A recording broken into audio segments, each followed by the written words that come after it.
Hello दोस्तों, आप लोगों का स्वागत है द ऑफ बिजार इमॉर्टल के एपिसोड 2 में। तो जरा भी देरी ना करते हुए चलो इस एपिसोड को शुरू करते हैं। इस एपिसोड की शुरुआत वहीं से होती है जहां से पिछला एपिसोड खत्म हुआ था। ली हुआंग अपने बेड से उतरते हुए यांगना को कहता है, काफी ज्यादा देर हो गई है, मैं तुम्हारे साथ हॉस्पिटल के गेट तक चलता हूँ। तो सामने से यांगना कहती है ठीक है। और जैसे ही ली हुआंग खड़ा होता है उसके सर में काफी ज्यादा दर्द होने लगता है। वो सडनली अपने सर पे हाथ रखते हुए जब अपने साइड में देखता है तो उसे साइड में वही मेडिसिन पिस्टल दिखती है, जो देख के वो काफी ज्यादा डर जाता है और अपने मन ही मन में कहता है ये बिल्कुल भी सही नहीं है। और कुछ समय से डॉक्टर जो भी कह रहे हैं मैं उनकी सारी बातें मान रहा हूँ, तो फिर मेरे साथ ऐसा क्यों हो रहा है। जब वो सारी बातें अपने मन में ही सोच रहा होता है, सामने से यांगना कहती है, क्या हुआ ली हुआंग, तुम ठीक हो। ली हुआंग अपने मन ही मन में कुछ सोचता है, उसके बाद सामने से हंसते हुए कहता है, क्या मैंने तुम्हें डरा दिया। तो सामने से यांगना भी रूठ जाती है और कहती है, इतना ज्यादा बेकार मजाक, क्या तुम अपने आप को अभी भी एक छोटा बच्चा समझ रहे हो। फिर यांगना बहुत ही ज्यादा गुस्से में वहाँ से मुंह फुलाते हुए चली जाती है। पीछे से ली हुआंग उसे रोकने की कोशिश करता है और फिर अपने मन ही मन में कहता है, क्या क्या मैंने कुछ गलत देखा। और फिर वो चिल्लाते हुए कहता है, रुको रुको, मैं भी आ रहा हूँ साथ में तुम्हारे। यांगना प्लीज मुझसे गुस्सा मत हो जाओ, मैं तो ये सब बस तुम्हें हंसाने के लिए कर रहा था। वहाँ जितने भी पागल लोग खड़े थे वो गला फाड़ के सभी हंसने लगते हैं। यांगना बिना पीछे मुड़े सीधे ही जा रही होती है। ली हुआंग अपने मन में कहता है, क्या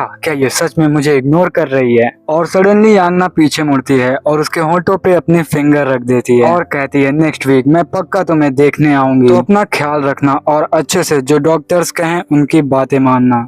ली हुआंग एक छोटी सी स्माइल देके कहता है, यांगना काफी ज्यादा खुश होकर वहाँ से चली जाती है। और अभी भी ली हुआंग अपने कमरे में लौट रहा होता है तो वो बस अपने मन ही मन में सोच रहा होता है, क्या मैंने सच में उस मेडिसिन पिस्टल को देखा था, या फिर कहीं ऐसा तो नहीं कि मेरी कंडीशन कुछ ज्यादा ही खराब हो गई है। और अगर मेरी कंडीशन कुछ ज्यादा ही खराब हो गई है तो मैं इस मेंटल हॉस्पिटल से बिल्कुल भी कॉलेज के पहले निकल नहीं पाऊंगा और फिर मैं यांगना के साथ सेम यूनिवर्सिटी में नहीं जा पाऊंगा। डॉक्टर ली, क्या डॉक्टर ली बिल्कुल सही रहेंगे मेरी इस कंडीशन को देखने के लिए। हाँ बिल्कुल, क्योंकि मेरे डैड इनसे ज्यादा अच्छे डॉक्टर खोज नहीं पाए। और एक क्रीपी सा फेस बनाते हुए कहता है, क्या यार क्या जिंदगी है ये। और जब वो अपने दोनों हाथों को ऊपर उठाया होता है तो उसे सडनली कुछ रियलाइज होता है। कहता है, रुको, मेरी जैकेट के पॉकेट में कुछ तो है। और जब वो अपना जैकेट चेक करता है तो वो काफी ज्यादा शॉक हो जाता है। वो देखता है ये वही कैंडी है जो उस पागल लड़की ने इसको दिया था। वो अपने मन ही मन में कहता है, बिल्कुल भी नहीं, ये ऐसा बिल्कुल नहीं हो सकता। आखिर इल्यूजन से असली दुनिया में ये सारी चीजें कैसे आ सकती हैं। और फिर वो उसे टेस्ट करता है और कहता है, वाह काफी ज्यादा मीठी है। और सडनली वहाँ से भागते हुए कहता है, ओ मुझे जल्दी से डॉक्टर ली को बताना पड़ेगा। और फिर वो भागते भागते सडनली रुक जाता है और कहता है, रुको, अगर ये रियल है तो ऐसा भी तो हो सकता है मैं उस इल्यूजन से कुछ भी बाहर लेकर आ सकता हूँ। ये तो मेरे लिए एक बहुत ही ज्यादा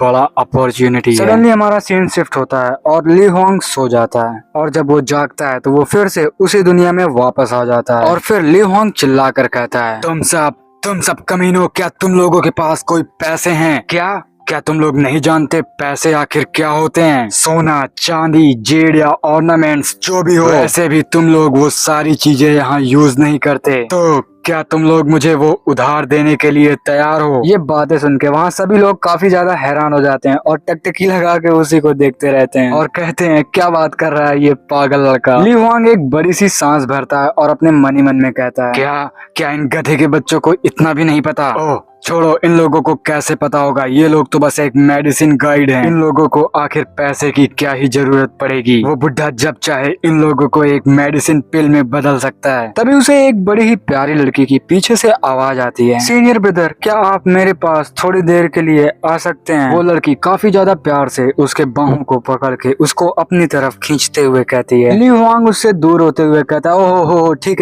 है। वो लड़की अपने बड़े ही खूबसूरत पैरों से एक चांदी का कंगन निकालती है और सामने से ली हुआंग को देते हुए कहती है, सीनियर ब्रदर आप इसको रख सकते हैं, आखिर आपने ही मेरी वो जिंदगी बचाई है। ली हुआंग अपना हाथ बढ़ाता है और उस कंगन को ले लेता है और फिर उसे देखते हुए अपने मन में कहता है, ओह ये तो काफी ज्यादा हल्का है, लेकिन उससे क्या ही फर्क पड़ता है, आखिरकार एक सोना सोना ही होता है। फिर वो एक छोटी सी स्माइल देते हुए कहता है, बुरा नहीं है, मैं तुमसे इस गोल्ड के एंकलेट को कुछ दिन के लिए उधार ले रहा हूँ, उसके बाद मैं तुम्हें ये चीजें वापस कर दूंगा। फिर वो अपने पॉकेट में हाथ डालता है और अपने पॉकेट से कुछ कुछ निकालते हुए कहता है, ये लो, ये माल शुगर है तुम्हारे लिए, ये काफी ज्यादा मीठा होता है। तो सामने से वो लड़की भी थोड़ा डरते हुए कहती है, oh thank you senior brother. पीछे खड़े सारे एनपीसी कहते हैं, मैंने सोचा था आज कुछ नया देखने को मिलेगा, ये तो रोज की तरह काफी ज्यादा बोरिंग और घिसा पिटाई है। और सडनली पीछे से एक भारी आवाज आती है, तुम सब कमीनों, आखिर वहाँ क्या कर रहे हो? ये सुन के वहाँ के सारे बंदे काफी ज्यादा शॉक हो जाते हैं। वो बंदा आगे कहता है, तुम लोग आखिर ये काम क्यों नहीं कर रहे हो? तभी वहाँ के सारे एनपीसी वर्कर्स भागते हुए कहते हैं, ओ सब लोग काम शुरू करो, जल्दी करो। वो लड़का साइडों में खड़े हुए ही कहता है, ओह जूनियर ब्रदर ली, पिछली बार ये तो काफी ज्यादा शर्म की बात है कि अभी तक तुम मास्टर के मेडिसिन गाइड नहीं बने। ली वांग अपने मन में गुस्सा होते हुए उस लड़के को देखता है, सोचते हुए कहता है, इस लड़के को लगता है सभी लोग जुआन यांग कह के पुकारते हैं। जुआन यांग काफी ज्यादा गुस्सा होते हुए कहता है, सभी लोग अपने अपने काम पर ध्यान दो, अगर मास्टर की मेडिसिन सही सलामत नहीं बनी तो हो सकता है मास्टर तुम कमीनों की चमड़ी उधेड़ दें। और ये सारी बातें जब जुआन यांग भूल ही रहा होता है तो सडनली ली वांग के नजर में उसकी पेंडेंट पड़ जाती है और वो अपने मन में कहता है, वो जेट पेंडेंट क्या वो कोई एंटीक है? और सडनली वो एक डेविलिश हंसी देता है, कहता है, जेट पेंडेंट, वाह, इसे तो चोरी करने में काफी ज्यादा मजा आएगा और मेरे सिवा आखिर इसे कौन ही रख सकता है। और अब हमें रात का सीन दिखाया जाता है जहाँ से हमारा ली हुआंग जुआन यांग के कमरे से बाहर आता है और अपने मन में कह रहा होता है, मैंने ये बिल्कुल भी नहीं सोचा था जुआन यांग के केव से बच के निकलने में इतना ज्यादा मजा आएगा, और अगर मैं इस जेट पेंडेंट को अपने साथ दूसरी दुनिया में ले गया और उसे वहाँ बेच दिया तो हो सकता है ज्यादा नहीं लेकिन मैं अपने यूनिवर्सिटी के ट्यूशन फीस तो दे ही सकता हूँ। ली वांग वहीं से हंसते हंसते कहता है, जेट पेंडेंट ये तो मेरा है जेट पेंडेंट। और जब वो केव में लौट ही रहा होता है तो वो सामने देखता है, क्या आखिर वहाँ क्या है, वहाँ लाइट की रोशनी इतनी तेज क्यों है? और वो थोड़ा चिल्लाते हुए कहता है, ओ क्या वहाँ कोई है? और सडनली उसके ऊपर काफी ज्यादा भयंकर प्रेशर महसूस होता है और पीछे से जुआन यांग निकल कर आ जाता है और कहता है, जूनियर ब्रदर ली, आखिर इस समय पे तुम यहाँ क्या कर रहे हो? ये सुन के ली वांग की गन की टट्टी उसके मुंह में आ जाती है। ओ सॉरी, ये काफी ज्यादा ब्रूटल था। ली वांग काफी ज्यादा डरते हुए पीछे देखता है, कहता है, तुम तो सीनियर ब्रदर जुआन यांग हो। जुआन यांग उस मोमबत्ती को अपने फेस के पास लाते हुए कहता है, तुम गंदे कीड़े आखिर यहाँ क्या कर रहे हो? और आखिर तुम इस सर्वेंट के क्लॉथ्स को क्यों पहन के यहाँ घूम रहे हो? लगता है तुम्हारा आज लकी दिन है, चलो हमारे साथ, हम लोग यहाँ से निकल रहे हैं। और सारे गार्ड के साथ हम लोगों ने पहले ही डील कर लिया है। ये बातें सुनकर ली वांग काफी ज्यादा डरते हुए कहता है, भागना चाहते हो? तुम सभी मिल के यहाँ से आखिर क्यों भागना चाहते हो? और सडनली जुआन यांग उसको खींच के एक थप्पड़ देता है और काफी ज्यादा गुस्सा होकर चिल्लाते हुए कहता है, तुम गंदे कीड़े, अगर हम लोगों के साथ नहीं आना तो जा कहीं मर जा, और ऐसा बिल्कुल भी मत सोचना कि हम तुम्हें जिंदा छोड़ देंगे ताकि उस बुढ़े को जाके तुम ये सारी बातें बता दो। ली वांग अपने मन में कहता है, ये तो काफी ज्यादा दिक्कत भरी चीज है, मैं कुछ भी करूँ सारा प्लॉट ट्विस्ट घूम फिर के सिर्फ मेरे ही सर पे क्यों आ जाता है? और आखिर ये सब सोच क्या रहे हैं? क्या इनको लगता है ये लोग उस बुढ़े से बच के यहाँ से भाग सकते हैं? वो सडनली अपनी आंखों को बंद कर लेता है और जब वो अपनी आंखें खोलता है तो वो सीधे हॉस्पिटल में होता है और अपने मन में कहता है, क्या मैं फिर से बाहर आ गया? ओ जैसा कि मैंने सोचा था, ये तो सच में काफी ज्यादा भयानक है। तो मैं अब आप लोगों को बताता हूँ आखिर इसने क्या सोचा था। इसने सोचा था जैसे मैं वहाँ की चीजें यहाँ ले सकता हूँ, क्या अगर मुझे वहाँ कोई चोट मिली तो क्या वो भी यहाँ आ सकती है? तो इसका जवाब था बिल्कुल हाँ। उसे ये रियलाइज हो गया था। वो अपने मन में कह रहा होता है, लगता है बहुत ज्यादा देर हो गई है, अब तो नर्स भी सो गई होंगी। और ऐसा तो बिल्कुल सवाल ही नहीं बनता कि वो जेट पेंडेंट और वो गोल्डन रिंग मेरे साथ ना आई। चलो कोई बात नहीं, मुझे फिर से वहाँ वापस चलना चाहिए और उन सारी चीजों को समझने की कोशिश करना होगा। ली वांग सडनली अपनी आंखों को बंद करता है और सो जाता है और जैसा कि उसने सोचा था वो फिर से वहाँ वापस आ गया। वो अपने आसपास देखता है और वहाँ सभी लोग चले गए होते हैं और फिर वो अपने मन में कहता है, क्या सभी लोग भाग गए?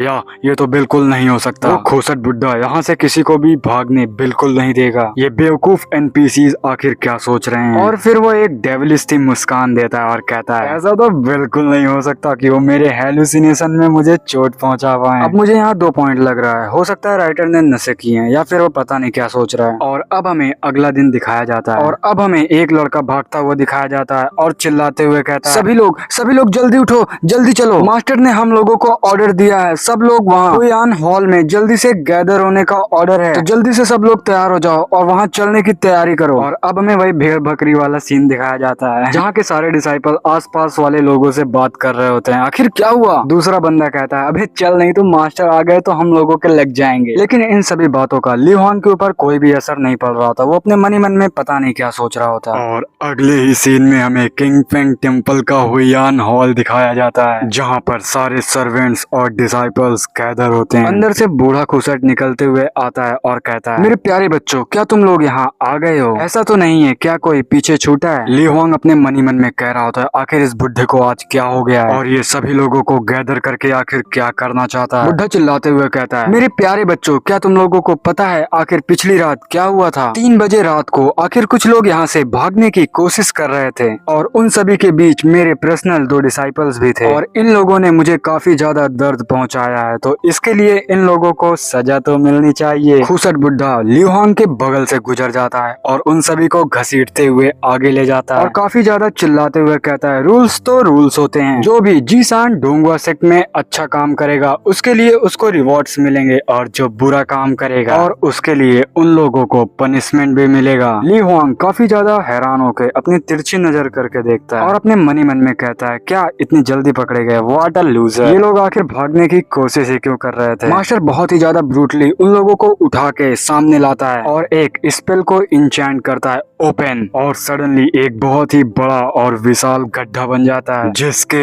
अंदर वो सभी डूब जाते हैं। ये देख के वहाँ के सारे डिसाइपल्स और सर्वेंट की रूह कांप जाती है और यहाँ तक कि हमारे ली हुआंग की तो एकदम आंखें बातें सब सुन्न पड़ जाती है। ली हुआंग काफी ज्यादा डरते हुए अपने मन में कहता है ये सब बिल्कुल भी असली नहीं है, ये तो मैं बस हेलुसिनेशन देख रहा हूँ। वो अपने आप को समझाते हुए कहता है ली हुआंग यहाँ सब फेक है, ये बस तुम्हारे सामने बनाया हुआ एक झूठ है और तुम्हें इस पे विश्वास करने की बिल्कुल भी जरूरत नहीं है। और सडनली ली हुआंग को लगता है उसके ऊपर काफी ज्यादा प्रेशर पड़ रहा है और उसके साइड से एक बहुत ही खतरनाक और दिल दहला देने वाली कोई अजीब सी चीज उसके सर के ऊपर से उड़ती हुई निकल जाती है। वो चीज काफी ज्यादा भूतिया तरीके से आगे बढ़ती हुई जाती है और जैसे ही प्रेशर खत्म होता है ली हुआंग अपने मन में कहता है क्या आखिर वो क्या थी? क्या उसे मैंने ही हेलुसिनेशन से बनाया है? नहीं, अब मुझे समझ आ रहा है ये सब मेरी बनावटी हुई चीजें नहीं है। और वो अपने मन ही मन में बड़बड़ाते हुए कहता है ये हेलुसिनेशन वाली चीजें मुझे डरा नहीं सकती और ऐसा तो बिल्कुल भी मेरे साथ पहले नहीं हुआ, तो आखिर अब क्यों ऐसा हो रहा है? तो आज के लिए बस इतना ही और अब हम आपको मिलते हैं एपिसोड 3 में। तब तक के लिए जल्दी से इस वीडियो को लाइक करके चैनल को सब्सक्राइब कर दो। और हाँ, पिछली बार की तरह इस बार भी आपको 100 लाइक का एम देता हूँ। अगर आप लोगों ने 100 लाइक करा दिए तो एपिसोड 3 तुरंत डाल दूंगा, नहीं तो फिर से वही 2-3 दिन वेट करो। और हाँ, सीक्रेट बात बताऊं, एपिसोड 3 तैयार है, तो जल्दी से वीडियो को लाइक करके चैनल को सब्सक्राइब कर दो ताकि आप लोगों को कहीं भी इधर उधर भटकना ना पड़े। और अगर आप लोगों को कोई बड़ी मानवा चाहिए तो जल्दी से कमेंट में मुझे सजेस्ट करो। कोई भी आप लोग सजेस्ट कर सकते हो, मैं लॉन्ग वीडियोस लाऊंगा उसके लिए। और लॉन्ग वीडियो से मेरा मतलब है 50-60 मिनट, मतलब 1 घंटे के ऊपर का ही रहेगा। इसके वीडियोस छोटे इसलिए आते हैं क्योंकि भाई इसमें बहुत ही ज्यादा मेहनत लगता है। मैं सोच रहा हूँ इसके वीडियोस को मैं डालता रहूंगा और साथ ही साथ उसको भी बनाता रहूंगा और फिर दोनों मानवास को काफी ज्यादा अच्छे से एक्सप्लेनेशन करके, हाँ ऑफ कोर्स, अपने यूट्यूब पे डालूंगा और कहाँ डाल सकता हूँ।